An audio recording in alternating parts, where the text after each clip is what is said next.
예, 형님. Hai guys, apa kabar kalian semua? Semoga selalu baik-baik aja ya. Kembali lagi bersama saya Kardun di channel Kutak Film. Di video kali ini kita akan kembali membahas sebuah alur cerita film yang berjudul The Gangster, The Cove, The Devil. Film ini menceritakan seorang pembunuh berantai yang salah sasaran karena telah berurusan dengan bos gangster besar yang membuatnya harus diburu, disiksa, dan dihukum mati. Bagaimana kisah selanjutnya? Yuk kita langsung saja ke pembahasannya. Namun sebelum itu, bagi kalian yang suka dengan video ini silahkan subscribe aja. Dan jangan lupa nyalakan lonceng notifikasinya. Dan selamat datang di channel review film. Yuk kita langsung saja ke ceritanya.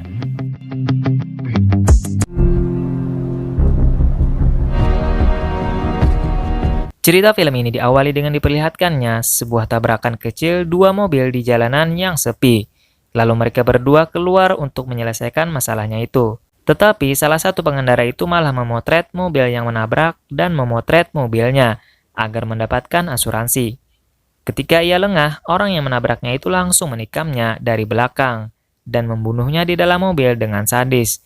Dan itulah psikopat yang bernama Kang Kyung. Dan film pun dimulai. Setelah itu kita diperlihatkan dengan anggota polisi yang sedang dalam perjalanan menuju TKP. Ia bernama Taesuk, bukan Taiti ya, dan rekannya yang bernama Dongsul. Tetapi karena perjalanan macet, perjalanan mereka jadi terhambat. Bahkan sirena polisi yang terpasang di mobilnya itu tidak diperdulikan oleh pengendara lain. Dan karena kesal, Taesuk melepaskan sirenanya itu. Di dalam mobil, ia tidak sengaja melihat para gangster yang sedang ada di depan tempat permainan game kasino. Ia kemudian menghampiri mereka dan masuk ke dalam tempat itu. Dan di sana, ia membuat kekacauan karena para gangster lain yang menghalanginya untuk masuk ke dalam. Di tempat lain kita diperlihatkan dengan bos gangster yang sedang berlatih. Ia bernama Dongsu, ketua gangster kelas kakap yang menguasai wilayah di kota itu. Tidak lama kemudian, datang orang kepercayaannya yang bernama Oh Seong, yang memberitahu bahwa Taesuk sedang membuat kekacauan lagi di tempat bisnisnya itu. Mendengar hal itu, ia lalu menghentikan latihannya, yang ternyata samsak tinjunya itu ada orang di dalamnya. Sebelum pergi, Dongsu menghubungi Hobong, yaitu komandan kepolisian, untuk menghentikan Taesuk yang sedang membuat kekacauan. Dan perlu diketahui, Taesuk adalah bawahan dari Hobong. Oke, lanjut. Yang dimana kita tahu, Dongsu selalu menyuap Hobong agar tidak ada lagi polisi yang berani mengganggu bisnisnya. Mendengar hal itu, Hobong langsung menghubungi Taesuk untuk pergi dari sana dan segera menyelesaikan tugas penyelidikannya. Singkat cerita, sampailah Taesuk di TKP yang diantar oleh anak buah Dongsu. Dalam penyelidikannya itu, ia melihat sebuah goresan di belakang mobil. Lalu ia memanggil rekan timnya yang bernama Seojin dan memperlihatkan goresan mobil. Melihat hal itu, mereka berdua menyimpulkan bahwa ini adalah pembunuhan yang sama persis dengan kejadian sebelumnya, yaitu pembunuh menabrak mobil korban dulu dari belakang. Scene kemudian berganti kepada Dongsu yang sedang menyelesaikan masalah dengan saingan bisnisnya yang bernama Sangdu, yang dimana kita tahu Sangdu adalah seorang ketua gangster yang menginginkan sebuah wilayah kekuasaan Dongsu. Meski begitu, Dongsu masih memperlakukan Sangdu dengan baik. Oh Seong yang tidak terima diperlakukan seperti itu langsung memarahi Sangdu. Namun, orang kepercayaannya Sangdu yang bernama Monsik juga ikut bicara dan hampir baku hantam dengannya itu. Melihat hal itu, Dongsu langsung menghajar Oh Seong lalu mencabut gigi Monsik dan memasukkannya ke dalam gelas anggur, kemudian langsung menyuruh Sangdu untuk meminum airnya. Ngeri. Setelah itu, Dongsu mengajak Sangdu untuk berdamai dan tidak lagi saling mengganggu atas wilayah kekuasaannya masing-masing. Di tempat lain kita diperlihatkan dengan para polisi yang sedang rapat untuk menyelidiki kasus pembunuhan. Yang ternyata hasil rapatnya itu Hobong menyimpulkan bahwa kematian itu motif dari perampokan. Namun Taesuk membantahnya, lalu ia memberikan bukti yang telah ia dapatkan dan menyimpulkan bahwa itu sebuah pembunuhan berantai. Karena sebelum melakukan aksinya, si psikopat itu selalu menabrakkan mobilnya dan membunuhnya dengan pisau yang sama seperti kasus-kasus sebelumnya. Tetapi pendapatnya itu selalu ditolak oleh Hobong yang membuat Taesuk memilih untuk menyelidiki kasusnya itu sendiri. Scene kemudian berganti kepada Dongsu yang akan pulang usai rapatnya selesai. Dongsu memilih pulang sendiri mengendarai mobilnya tanpa pengawalan. Di tengah perjalanan, tiba-tiba mobilnya ditabrak dari belakang. Melihat hal itu, lalu ia turun dari mobilnya. Tanpa ia ketahui, ternyata orang yang menabraknya itu adalah Kang Kyung, psikopat yang ingin membunuhnya. Tetapi di sini Dongsu tidak memperpanjang masalahnya dan menyuruhnya untuk pergi. Namun, saat Dongsu hendak masuk ke dalam mobil, tiba-tiba Kang Kyung menikamnya dari belakang. Tetapi Dongsu mampu bertahan dan terjadilah baku hantam dengannya.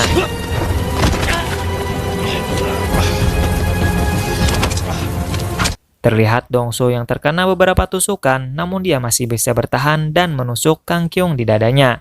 Hingga akhirnya, Kang Kyung berhasil kabur dan langsung menabrak Dongsu hingga pingsan.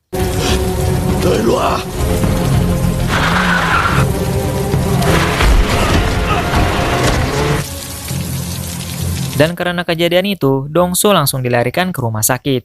Namun untungnya, ia berhasil selamat setelah dioperasi selama 2 jam. Bersamaan dengan itu, semua anak buah Dongsu menyerang markas gangster Sangdu, karena mereka mencurigai Sangdu adalah otak dari penusukan bosnya itu.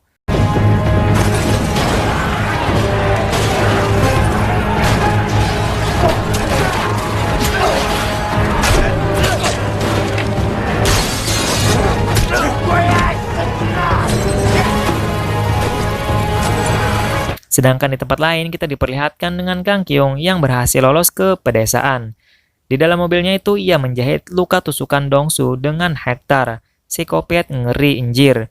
Setelah itu ia masih sempat membunuh kakek tua pemilik anjing di sana.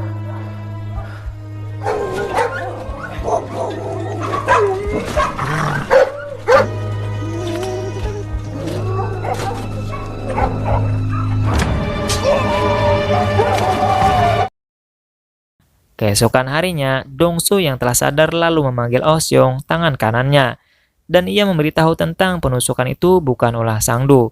Tidak lama kemudian, datang Taesuk untuk menjenguknya. Tetapi di sana ia malah mengolok-olok Dongsu, yang hampir dibunuh seorang psikopat. Dan ternyata, kejadian itu berpengaruh besar terhadap kekuasaannya, karena para gangster lain yang mulai berani merebut kekuasaannya. Setelah itu, Taesuk pergi dari sana dan mulai menyelidiki mobil Dongsu. Dan dia melihat goresan di belakang mobilnya yang sama persis dengan kejadian pembunuhan sebelumnya. Kemudian ia melaporkannya kepada atasannya Hobong yang kini pendapatnya mulai diterima. Setelah mengetahui si psikopat itu hampir membunuh Dongsu. Lalu mereka berdua menyimpulkan bahwa ini adalah pembunuhan acak karena tidak melihat siapa korbannya, malah berani mencoba membunuh bos gangster. Dan di saat dirinya sedang berada di rumah sakit, ternyata secara diam-diam Sangdu sudah mengambil sebagian wilayah kekuasaannya dan mengambil para investornya.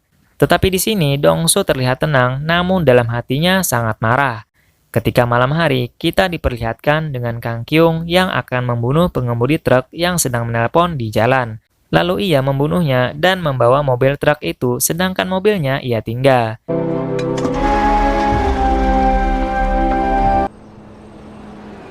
Di dalam truk itu ternyata masih ada temannya yang baru bangun dari tidurnya.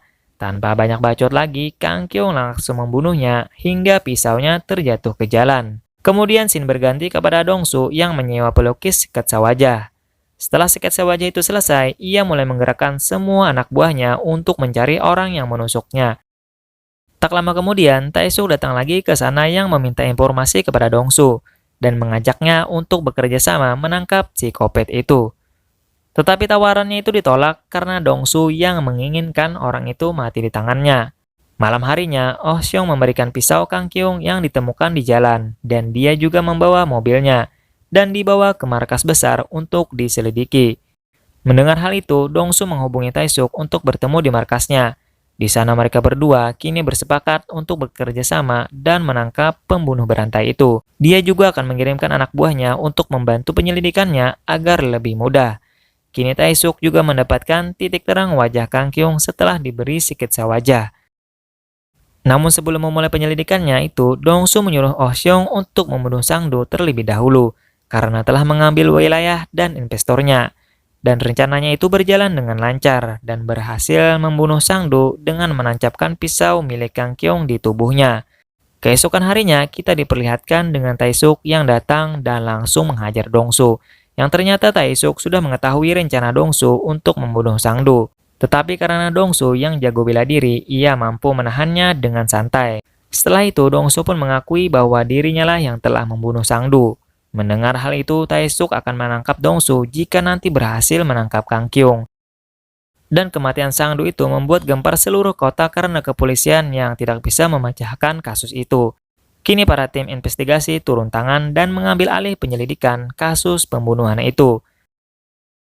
Malam harinya, Dong-su dan anak buahnya datang ke markas Sang-do untuk ikut acara bela sungkawa. Dan ternyata di sana ada Kang Kyung yang memberikan sebuah tulisan kepada Mon-sik kalau orang yang membunuh Sang-do adalah Dong-su yang menggunakan pisau miliknya.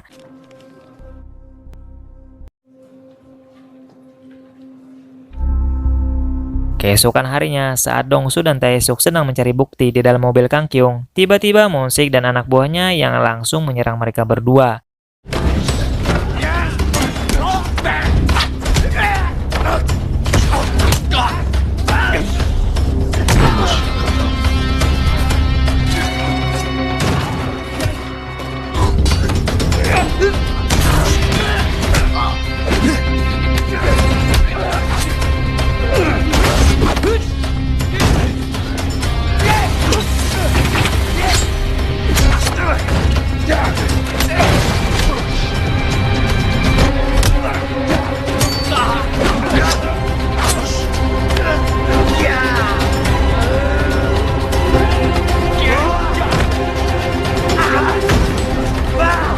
Hingga akhirnya mereka berdua berhasil mengalahkan mereka dan membunuh Mon-sik. Dan mereka semua dikubur di sana oleh Dong-su. Setelah Tae-suk mendapatkan sidik jari Kang Kyung di dalam mobilnya, lalu Tae-suk dan timnya mendatangi rumah istri supir truk yang telah dibunuh Kang Kyung untuk dijadikan umpan agar bisa menangkapnya, yang dimana dia mengajak Kang Kyung untuk bertemu di tempat makan. Tetapi rencananya itu tidak berjalan dengan mulus, karena seorang psikopat itu lebih pintar dan telah mengetahui rencana mereka. Dan di sini terjadi aksi kejar-kejaran.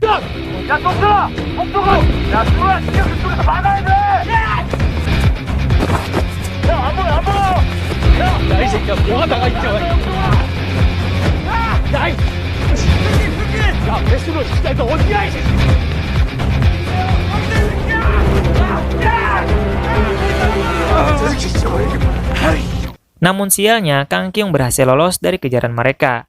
Tetapi setelah kejadian itu, Tae-suk mendapatkan titik terang lagi dan mendapatkan foto Kang Kyung di kos-kosannya. Setelah ia mencari sidik jari di botol minuman yang ia pesan di tempat makan tadi.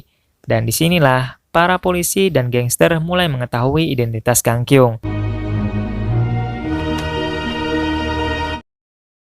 Di markas besar, Dong-su mengumpulkan semua anak buahnya untuk mencari Kang Kyung hingga ke pelosok di kota itu. 다들 사진 새끼를 무조건 잡는다. 이 새끼. 지금 사람들 눈간다. 각자 맡은 곳을 샅샅이 훑으면서 주변을 PC방, 오락실, 노래방 같은 업소를 뒤지는 게 그 외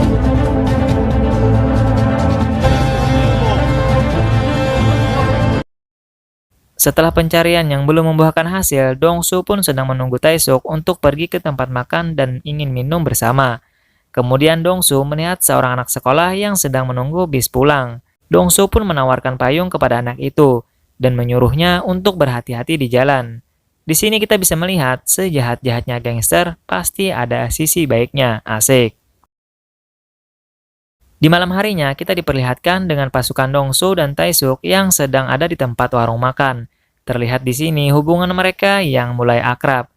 Tetapi tidak lama setelah itu mereka melihat berita di TV tentang pembunuhan lagi yang terjadi terhadap anak sekolah yang membawa payung, yang dimana kita tahu sebelumnya Dong-su pernah memberikan payung kepada anak gadis itu. Melihat hal itu, Dong-su terlihat sangat marah dan dengan cepat mereka semua pergi untuk mencari lagi keberadaan Kang Kyung. 이들은 대경동에서 올라와 그리고 송건동에서 내려내. 여기서 빠뜨리는데 어디야? Yang dimana pencarian kali ini Oh Seong berhasil menemukan tempat penginapan Kang Kyung. Tapi saat masuk ke sana, mereka tidak menemukannya karena ia telah pergi. Mengetahui hal itu, mereka berencana untuk menunggu dan mengepung Kang Kyung. Ketika Kang Kyung ke sana, ternyata ia sudah menyadari para gangster dan polisi yang menunggunya. Dengan cepat, ia menancap gas dan pergi dari sana.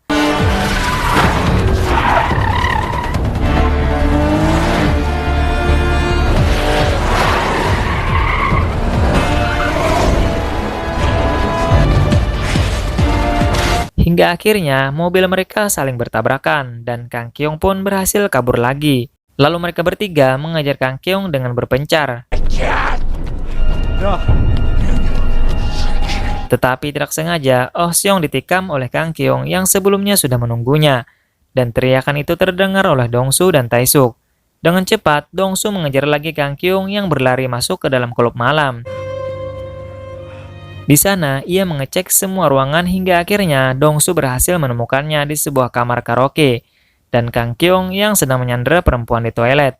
Tanpa banyak bacot, Dongsu langsung menobraknya dan menghajarnya hingga jadi ayam geprek, mamam. Setelah itu, ia menyeretnya ke sebuah gudang untuk disiksa.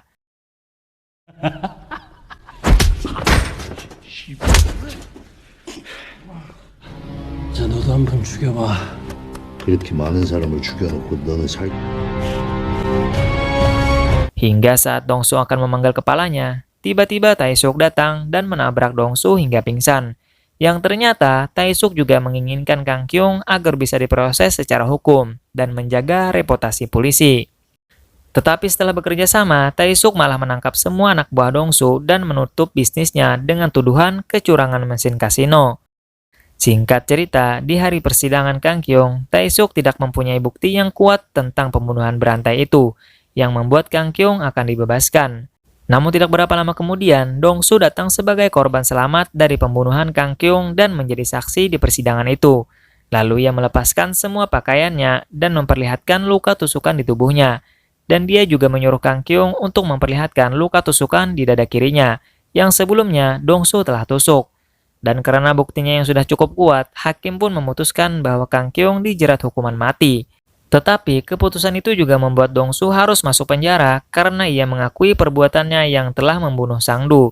Yang mana kita tahu ternyata semua itu adalah rencananya agar ia bisa balas dendam kepada Kang Kyung di dalam penjara.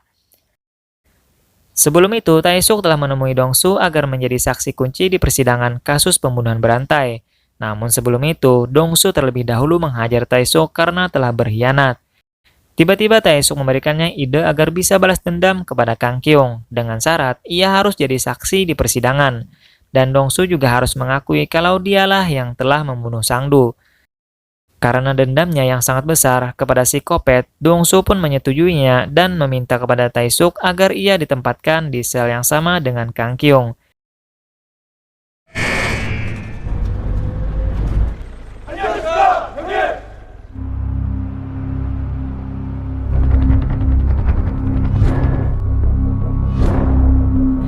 Scene diperlihatkan dengan Dongsu yang tersenyum karena rencana balas dendamnya berjalan dengan mulus, sedangkan Kang Kyung yang terlihat ketakutan melihat kedatangan Dongsu. Sebelum film berakhir, kita diperlihatkan Dongsu yang menemui Kang Kyung di kamar mandi, dan sepertinya Dongsu berencana menyiksa Kang Kyung secara terus-menerus. Namun sayangnya di film ini tidak diperlihatkan adegan penyiksaannya, dan film pun berakhir. Anjir, nggak diperlihatkan gitu penyiksaannya. Oke, sampai di sini dulu pembahasan kita. Salah hilap mohon maaf. Sampai bertemu lagi di next video. Dadah!